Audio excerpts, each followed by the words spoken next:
Nós aqui na América Latina já temos a triste experiência de, assim que alguém fala em política, já associarmos com corrupção, burocracia, nepotismo, ineficiência, e parece que o último lugar em que nós encontraríamos um santo seria na cadeira de presidente da República. Mas houve uma grande exceção a essa regra no Equador, aqui na América do Sul, que foi o presidente Gabriel Garcia Moreno, que foi assassinado pela sua fidelidade a nosso Senhor Jesus Cristo. E é esse o tema do vídeo de hoje.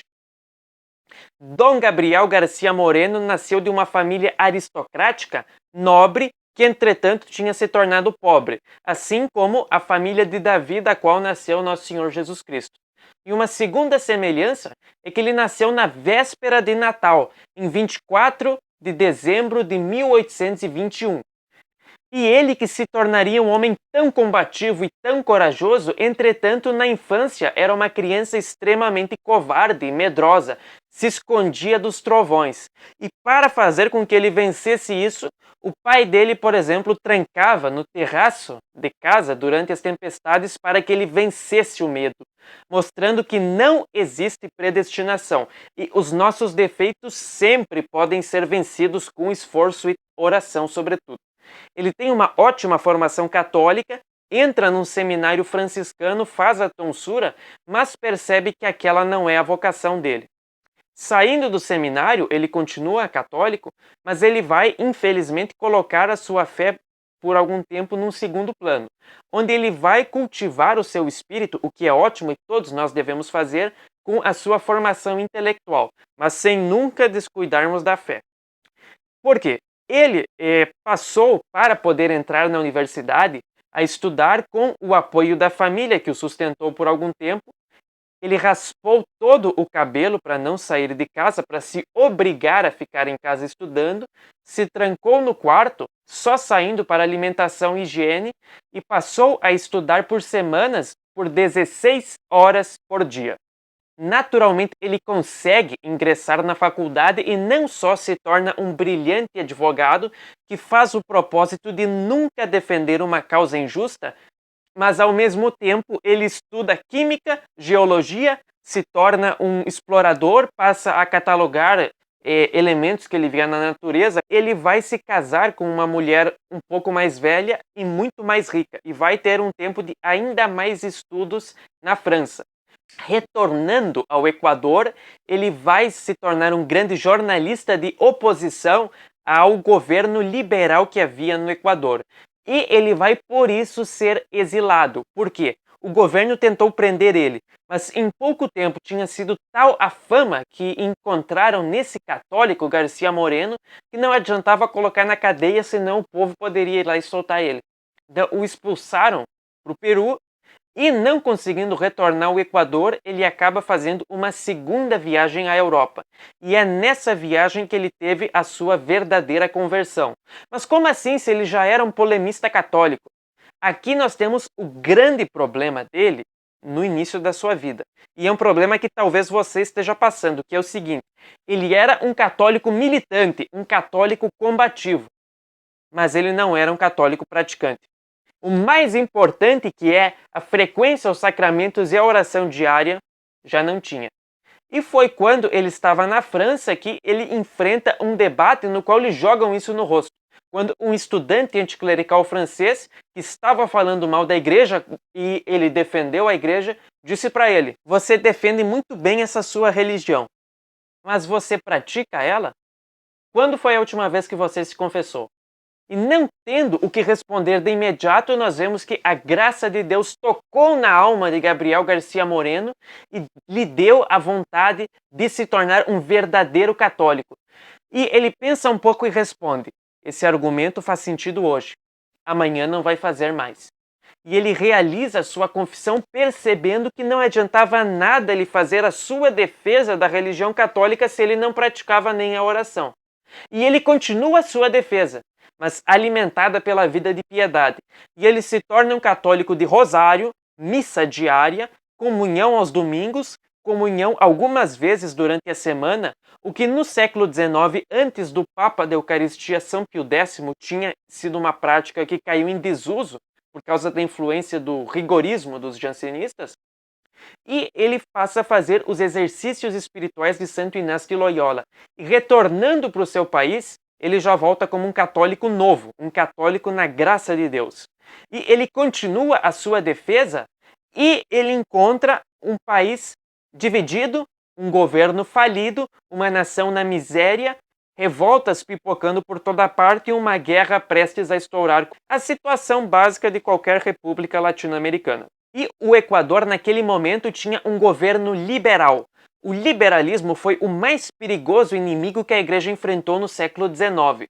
Eu digo naquele século não porque o liberalismo deixou de ser um inimigo, mas porque, como alguns parecem não enxergar, nasceram monstros muito piores a partir dele, como, por exemplo, o socialismo, o comunismo e, a partir de ambos, a revolução cultural anárquica que triunfou na Sorbonne em 1968.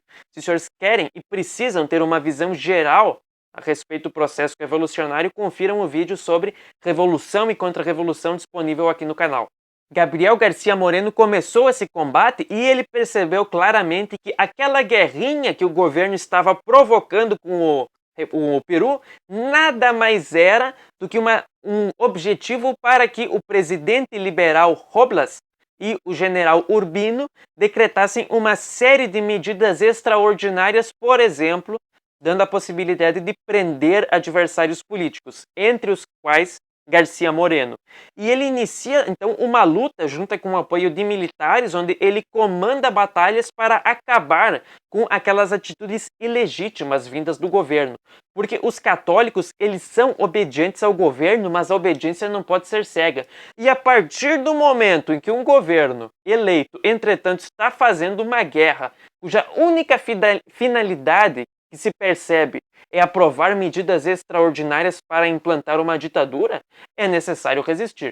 O que ele fez com maestria. E Garcia Moreno consegue levantar e unir os católicos contra essas medidas criminosas do governo, e mesmo depois de ter perdido uma batalha, ele consegue entrar por um outro caminho em Quito, a capital do Equador, e é aclamado por toda a população.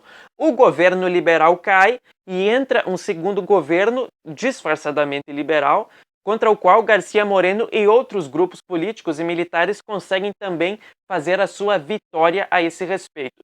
E é nomeada uma assembleia que vai preparar a redação de uma nova Constituição e, provisoriamente, ordenam que Garcia Moreno se torne o presidente, porque ele era a única figura que demonstrava ter condições de tirar o Equador do caos. E aqui nós vemos que Gabriel Garcia Moreno não tratava a igreja como uma instituição política, mas ele sabia que ela é o corpo místico de Cristo e de que o sucesso verdadeiro de uma nação depende da sua fidelidade à lei de Deus e à Santa Igreja Católica. Então, o seu primeiro mandato já vai ser de uma grande amizade, de uma grande proteção junto à igreja e um foco muito grande na educação. Foi do seguinte modo: em primeiro lugar, havia uma série de regalias, de privilégios que o governo da época da colônia espanhola tinha em relação à igreja. E a República do Equador queria manter esses privilégios, como poder apontar nomes de bispos para serem ou não aceitos pelo Papa. Garcia Moreno fez uma concordata com o Papa Pio IX. A concordata foi o seguinte: ele chamou um ministro de toda a confiança, pegou um monte de folhas de papel em branco, assinou elas e disse: diga ao Papa Pio IX que escreva o que quiser, eu já assinei. Essa foi a concordata de Garcia Moreno. E ele sabia a importância fundamental da educação para o desenvolvimento de qualquer país. Fez grandes campanhas para alfabetização, mas também lembrando o seguinte: nós não podemos achar que o ponto mais importante da educação é fazer um ensino técnico preparando as pessoas para a vida profissional. Claro, isso é absolutamente indispensável. Nenhum país pode progredir sem bons profissionais. Mas é necessário, acima de tudo, ter bons cidadãos. E não adianta falar em instrução moral e cívica se isso não está ancorado na religião, porque ninguém leva a sério, ninguém dá a mínima. Então, ele entrega totalmente o governo da educação para congregações religiosas que desempenham um ótimo papel no ensino primário, e o ensino secundário fica a cargo dos jesuítas, dos quais ele chama jesuítas vindos da Suíça e também da Alemanha para lecionar no Equador. E o governo dele vai ser ameaçado pelo general Urbino, que quer retomar o poder, preparando um golpe com 2 navios de piratas a seu serviço, vai conseguir tomar o único navio militar da Marinha do Equador, vai massacrar toda a população e vai fazer um bloqueio contra o único porto de Guayaquil, não sei se fala assim. Gabriel Garcia Moreno vai a toda pressa para acabar com essa rebelião que visava insuflar os inimigos para depor o presidente legítimo, e não tendo nenhum barco, ele só vê que sobrou um barco civil no porto que é de ingleses. Então ele vai até lá e diz: quanto que os senhores querem por esse barco? Tal valor. Está aqui. Eu comprei em nome da República do Equador. Chamou centenas de soldados, 3 canhões e disse: os corajosos fiquem à minha direita, os covardes vão para a esquerda. Todos seguiram ele, ele escolheu 250 dos melhores homens, armou subitamente aquele navio civil. Os católicos apoiaram essa iniciativa porque confiavam nele, os liberais apoiaram porque não confiavam e esperavam que ele morresse na operação, e esse homem que foi brilhante no direito, no Senado, na química, na exploração, na geologia, na presidência e no combate militar, também se mostrou um grande marinheiro. Comandou aquele navio num ataque súbito. Assim que o dia raiou, chegou muito perto um navio dos rebeldes e disparou vários tiros de canhão que quebraram o navio no meio, porque era um navio civil, não era feito para combate. Eles tomam o segundo navio que se rende e o terceiro foge, ancora na praia, e os líderes, como o general Urbino, vão embora, deixando vários papéis incriminadores no navio. E ele ordena um tribunal militar, julga, e aqueles que se encontravam provas de uma conjuração contra o governo são fuzilados como traidores da pátria. Mas ele dá a oportunidade de que todos recebam a confissão sacramental, para que sejam perdoados pela justiça do céu aqueles que a justiça humana não podia perdoar sob pena de incentivar a impunidade e a revolta. Tem um primeiro governo muito bem sucedido e quando terminam os 4 anos do seu mandato, ele então se retira e na eleição outro membro do Partido Conservador, ele não tinha sido candidato, é eleito. E ele então passa a se dedicar à sua vida de piedade, sua vida de oração, mas os governos conservadores duram 1 ano, 2 anos, aí entra outro e vai a América Latina. E os presidentes conservadores se mostram fracos, de uma fraqueza que às vezes cheira a traição. E Gabriel Garcia Moreno, ele é chamado, por exemplo, para sufocar rebeliões que tinham acontecido, e ele percebe que aqueles homens de fato não estavam cumprindo a vontade de Deus na presidência. Então ele volta a se candidatar, e ele é aclamado no país inteiro. Mas os liberais, os inimigos da igreja, preparam um golpe para impedir que ele assuma a presidência. E o governo supostamente conservador não dá a mínima. Peca por omissão. Então ele já chama os militares e consegue dar de cara um contragolpe, impedindo o golpe dos liberais, antecedendo as eleições das quais ele era unanimemente aclamado e preservando a república. Hoje, os revolucionários não tentariam dar um golpe, eles simplesmente comprariam alguns juízes e tentariam fraudar a eleição. Então, em 1869 se inicia o segundo mandato de Garcia Moreno, depois desse intervalo de outras presidências bastante fracas, e ele vai aprofundar, ele vai levar adiante tudo que ele fez no primeiro mandato. Uma grande ênfase na educação, e vai fazer também uma série de medidas práticas indispensáveis, porque é errado pensar que um homem de fé, um homem de oração, vai descuidar do aspecto material. Então, por exemplo, ele é o presidente que mais preparou a construção de estradas, ferrovias e rodovias no Equador, que é um país montanhoso, onde tinha o quê? Uma aldeiazinha aqui, uma lá e nenhuma comunicação entre elas, só estradas de chão batido. E não tem como governar e como preparar a economia de um país que nem consegue se relacionar de uma cidade para outra. Ele fez um conjunto de obras que impulsionou como nunca antes tinha sido visto no Equador essa movimentação, esse deslocamento fundamental também para a economia. Vai também organizar a construção de hospitais, escolas, asilos, orfanatos, todos eles geridos em boa parte pela igreja, pelos religiosos, mostrando a união entre o braço temporal e o braço espiritual, visando o bem comum da sociedade. E em 1874 ele vai fazer a solene consagração do Equador ao Sagrado Coração de Jesus. E vai também na procissão da Sexta-feira Santa, com as roupas de presidente, descalço, carregar uma réplica da cruz de Nosso Senhor Jesus Cristo em tamanho real. Quando essas notícias chegam, por exemplo, a reuniões da maçonaria alemã, dizem que Otto von Bismarck, vendo que um presidente latino-americano levava tão longe o fanatismo religioso e o messianismo em torno da sua pessoa, disse: um homem desse só matando.